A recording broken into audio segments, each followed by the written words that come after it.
নাম কি? নার্গিস। নার্গিস মোল্লা, আচ্ছা। এবার আপনি কে হন বলুন? আমি মা। ওর কি অসুবিধা? ওর এই ঘাড়ে মানে টিউমারটা হয়ে আছে, এই সাইডটা পুরো ধরে গেছে এখন।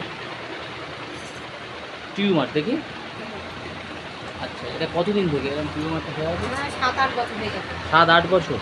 তার জন্য কি মানে ওর খেতে অসুবিধা বা খেতে অসুবিধা হচ্ছে, মানে এই সাইডটা পড়ে গেছিল তো, দিয়ে পুরো প্যারালাইসিস মতো ধরে গেছিল। প্যারালাইসিস? হ্যাঁ, আচ্ছা ধরে গিয়ে সর লেগে 8 মাস ভর্তি ছিল। আচ্ছা।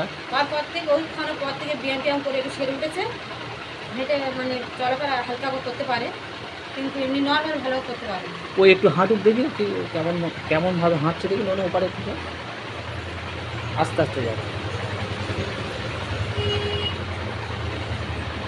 মানে এক সাইড ধরে আছে আর কি। হ্যাঁ। এগিয়ে এসো, একটু আস্তে আস্তে এসো।